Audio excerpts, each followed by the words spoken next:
Welcome to the Disrupting Obesity podcast. I'm Charlotte Skanes, and I'll be sharing ways to regain control over your body and lose an extreme amount of weight naturally. Being fat is about so much more than just the food. It's about your relationship with food. That means that dealing with your weight is about more than just the food, too. You have to change that relationship. You have to start disrupting obesity.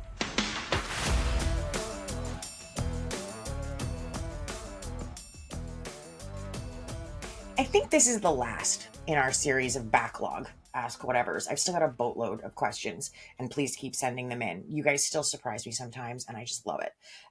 These episodes are some of your favorites, and they're mine too, but we do need to get back to our regularly scheduled programming, at least some of it. So we're going to do 13 again today, and don't worry because Gladys will also be stopping by. All right, so I've mentioned before that I keep a giant spreadsheet with all the questions that I get sent. And I change the color of the cell once I've answered the question on one of these episodes because I don't want to delete them in case I want to go back and revisit something, at some point later. But I want to make sure that I cover them all, which is why I changed the color. It also makes it easy to keep track of where I'm at. Cell number 13 doesn't technically have a question, but it does have this. So much chatter about sweeteners. And I clearly, I've been avoiding this one because the spreadsheet is several hundred questions past that. And having that little one white cell in a sea of nicely highlighted ones is just making me absolutely nuts. But I've avoided it for a reason because I hate getting into it with the chemical people. And I'm not going to do a whole big long sciencey thing. I don't want to. I used to be super anti-sweetener. I wasn't militant about it. I've never shamed someone on their social media for using them. I'm definitely not anti-sweetener now. I think they're a great tool. The first time I lost my weight, I used aspartame under extreme duress, but I didn't feel like I had a choice because I knew I couldn't change all the other stuff I needed to get the weight off and give up pop at the same time. So I switched to diet pop, but I refused to use any other sweeteners in anything. And as soon as I lost my weight, I stopped drinking diet pop. I changed my safety nets. I knew I couldn't drink regular cola again because I'd be back up to a couple liters a day in no time. So I drank some regular pop, but no cola for years after I lost weight. The second time I lost my weight, I had learned that I could use artificial sweeteners, lose weight, and then go back to not using the artificial sweeteners if I wanted to because I'd done it with pop. They're not evil. They're a tool. And I didn't want to go into the politics or the science, and some of it's some pretty scary shit. But a lot of the way that science is extrapolated and used is fear-mongering and hyperbole. Don't be afraid to use them.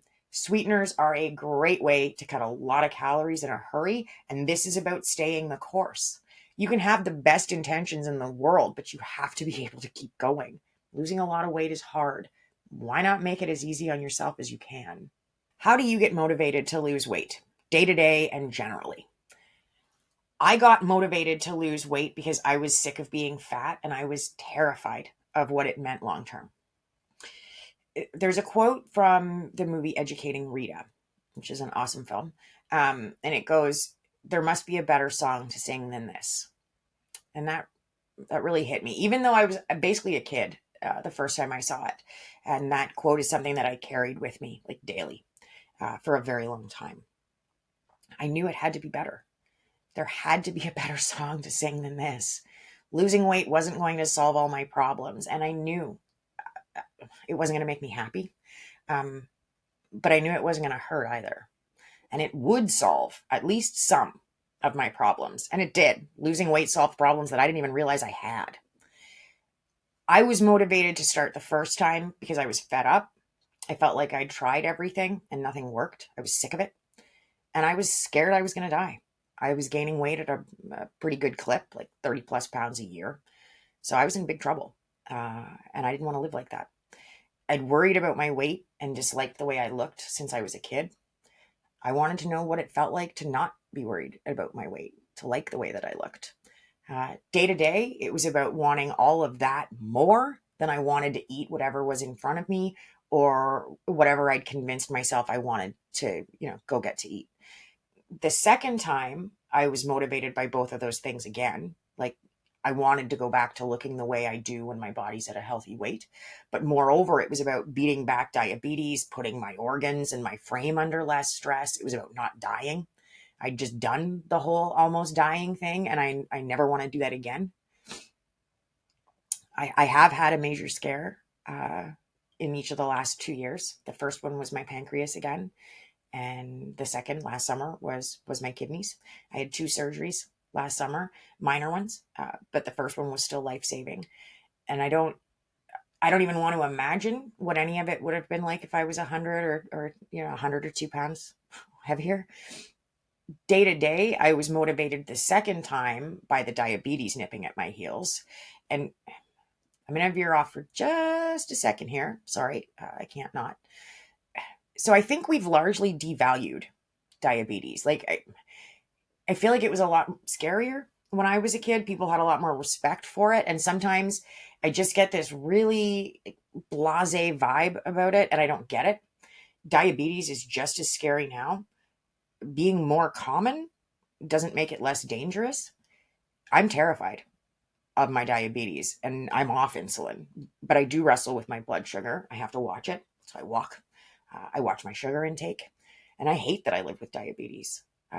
Lucky little zebra that I am, I have a really, really rare kind. I have secondary diabetes. So it's not type 1 or type 2, and it's not pre-diabetes. I can't reverse it. All I can do is manage it. 1 to 2% of all diabetics have secondary diabetes. Like the first diabetes clinic that I went to had never had a case. Not a single person who worked there had ever seen a patient with secondary diabetes. So that was fun. I don't talk about my diabetes a ton, and I probably should talk about it more. But I feel like with the kind I have, it's not something that would relate to a lot of people. But the way I manage it is the same as a lot of people, with other kinds of diabetes. It's diet and exercise. At this stage, my weight is healthy and stable. I don't need to worry about losing weight to take the load off my pancreas and just my system generally. Physical activity helps me with my sugar levels, though, so I walk.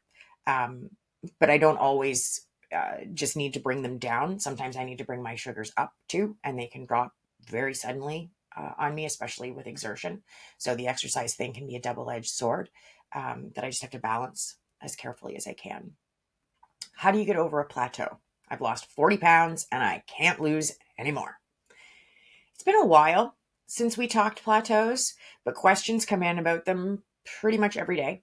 So I do want to keep talking about them, even though I know my answers aren't always what everybody wants to hear.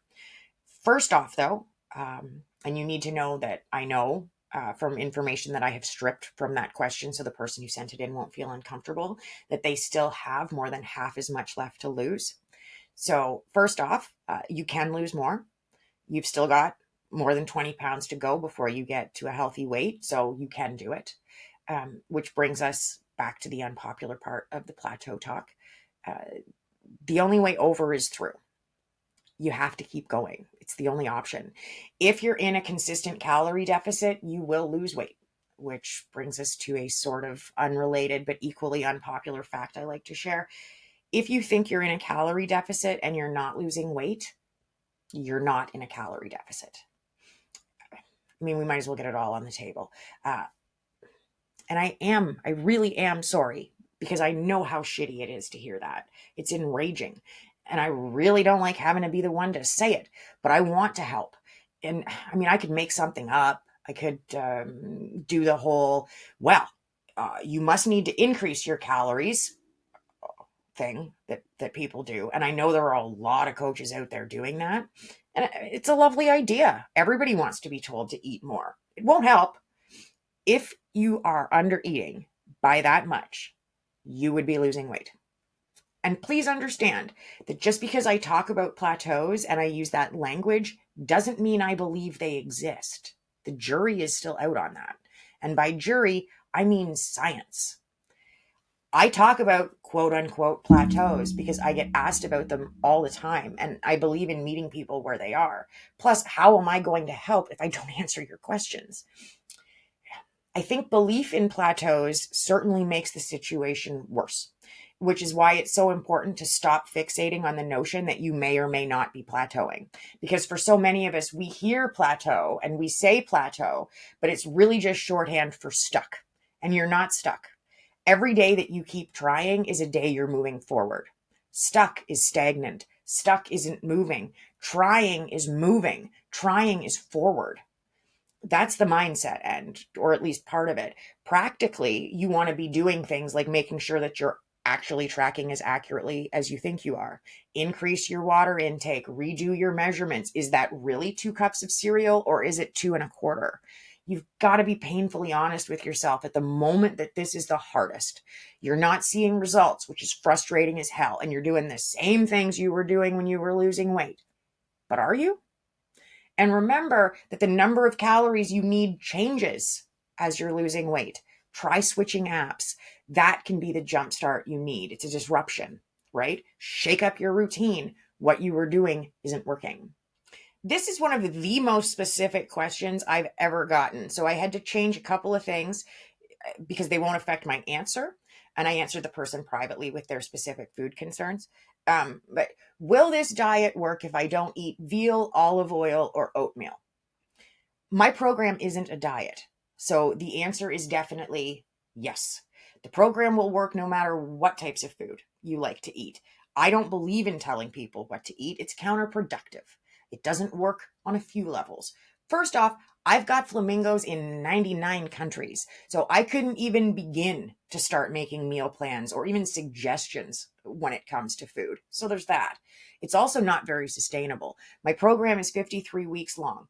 But still, what happens when it's over and I'm not there to tell you what to eat anymore? I want to teach you how to do this for yourself. I don't want you to be dependent on me to succeed. This is about you, which brings us to the biggest reason why I never tell anybody what to eat. And you may have heard this little ditty before.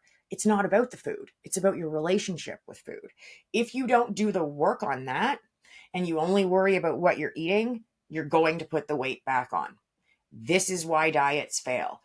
This is why people gain their weight back after surgery. There is an 85% recidivism rate because we focus on the food and we don't work on the relationship. So yeah, it'll work no matter what foods you do or don't like to eat because I don't give a shit what you eat. I'm here to teach you how to lose weight while you eat the foods you already know and like, and how to do it in a way that lets you do the deeper work. How did you start to count calories? Okay, so I'm a dinosaur, and I started with a notepad that fit into my purse. And there are still things I prefer to do manually. I build out all the recipes I share with a pen and paper first. I used to do it in the app, but I want to be really accurate, and the serving sizes always trip me up. Now, well, right now, and the second time I lost weight, I use an app when I need to track calories. I like MyFitnessPal. I've used it pretty much exclusively. Some people like the notepad, even now, and they Google or they use packaging and restaurant menus to calculate their calorie intake. I think an app is probably easier though, especially as you're starting out.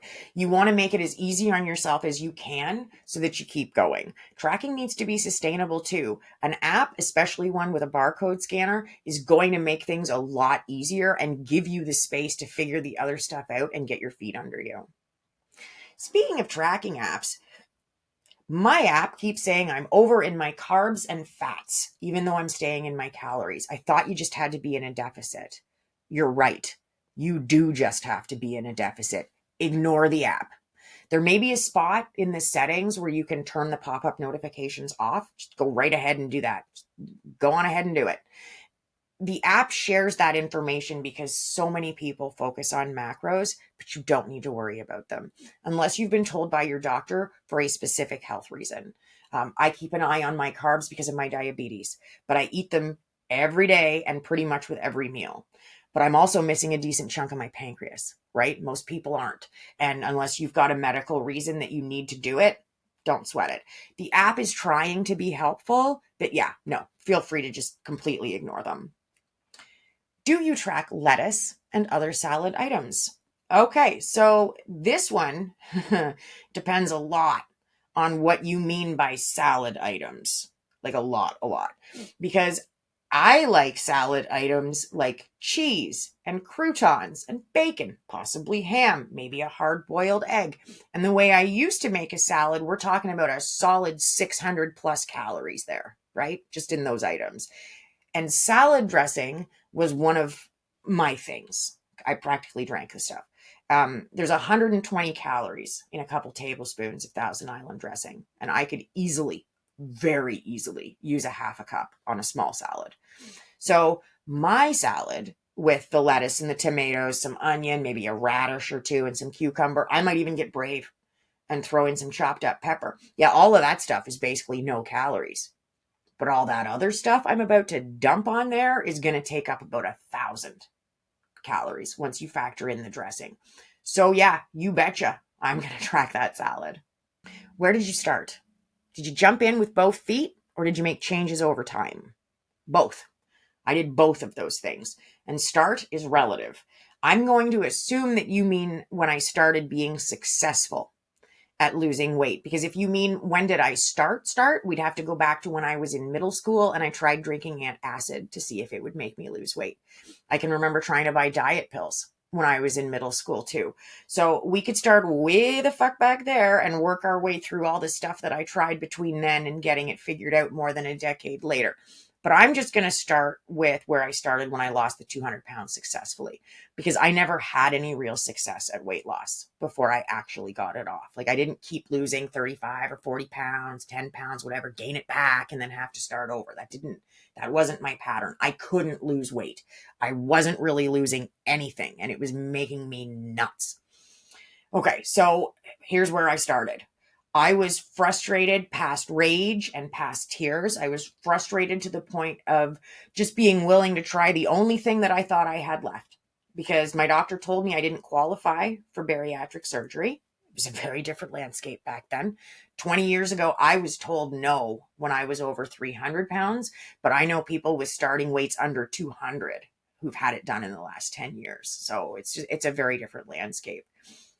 But I was more afraid of what would happen if I didn't lose the weight, especially of what would happen if I kept gaining weight, which it seemed inevitable. So I jumped in with both feet to the intermittent fasting part. I'm a night eater and I just decided to roll on it. I pushed all my chips onto that side of the table and I completely stopped eating during the day. I started eating basically from 6 p.m. on. That was it. I jumped right in when it came to night eating, both feet. Calories took more time.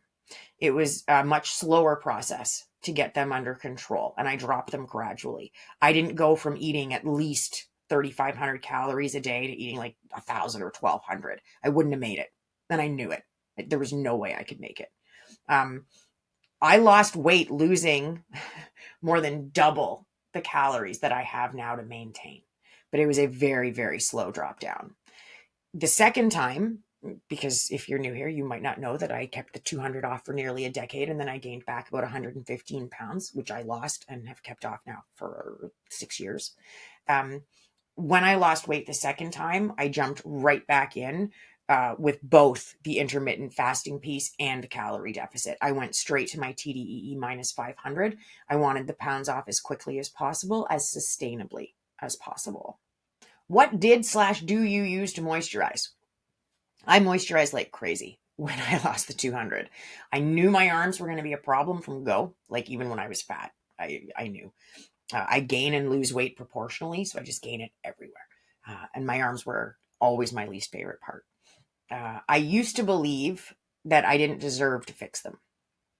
This is a total aside, but I've been oversharing a ton lately, so why not keep going? I knew there was plastic surgery that could fix my arms even before I lost weight, but I thought that I should have to live with them even after I lost the weight for a very long time. I believed the garbage that, I'd done it to myself, so I should have to live with it. I don't believe that anymore. I think it's complete horseshit. And I was just internalizing a lot of nonsense. So, but then I truly believed that moisturizing was the only recourse that I was going to have in the war against loose skin. But I was also completely broke. So I used whatever I could find in the clearance section. Just, there's a shopping cart filled with stuff that they got to get rid of. That is where I was looking. Moisturizing the inside is just as important. Your skin needs water. And just because a liquid has no calories doesn't mean it counts as water. Yeah, I remember that advice too. It's garbage. Only water is water. And it's the watery water that your skin needs. Do you have any advice for somebody who's trying to lose their last 30 pounds? Yes. Keep going. And I'm not being glib. And I mean it on a couple of fronts. Concretely, the actual nuts and bolts weight loss part, keep doing what you've been doing. Don't get tempted by fads now to take you across the finish line. Stay the course. The only way to lose weight is to be in a calorie deficit. And the only way to know that you're in a deficit is to track what you're eating. By my math, that makes calorie tracking the only weight loss shortcut out there. But it definitely doesn't sound as cool as, going carnivore or as straightforward as just eating hard-boiled eggs. You want to get across the finish line? Make sure that you're tracking what you're eating and staying in a consistent calorie deficit. Recheck your TDEE. Make sure your tracking app has you at 500 calories less than your maintenance TDEE. Abstractly, the changing your relationship with food so you don't end up gaining your weight back part, keep going because you're almost there. And it's going to be very hard to forgive yourself if you quit, especially this close to the finish line. You don't need a break. You need to get this done. Losing a lot of weight is hard. I do not understand why people keep trying to pass it off as easy. If it was easy, we wouldn't have an obesity crisis that's getting worse every single day. It's normal for this last bit to feel harder, maybe even harder than getting started. It's okay. You need to keep telling yourself that you know you can do this because you've already made it this far. You just have to keep going.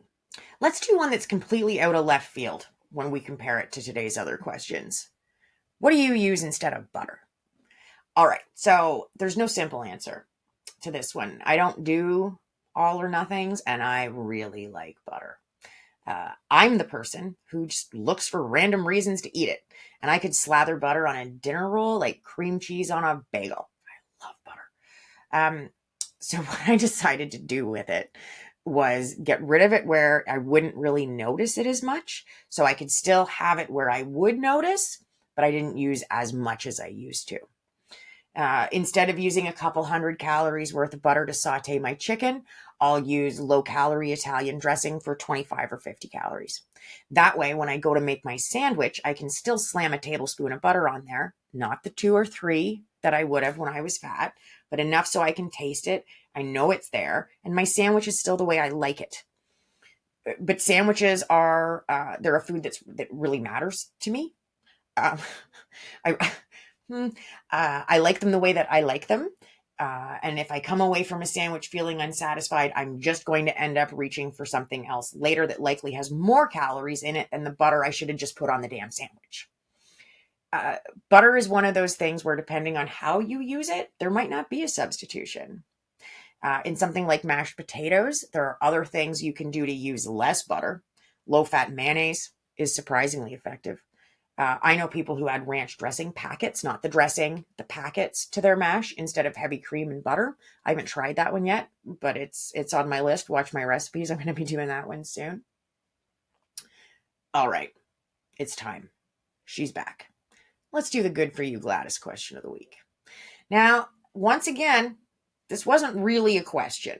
I think we can qualify it as an accusation, I guess. Another one. Not cancer this week, though. So, I mean, that's a plus. So I have a cookbook that I worked very hard on, that I had absolutely zero intention ever of writing, and I sell it. It isn't free. What I usually do is I write in the caption of a recipe video that if you'd like the link to my cookbook, just comment the word cookbook and I'll send it your way. This means I'm not sending the link to, a bunch of bots, and I don't want to send it to anybody who doesn't want it. I don't have time to pester people, and it's just not my jam. So Gladys asks for the link.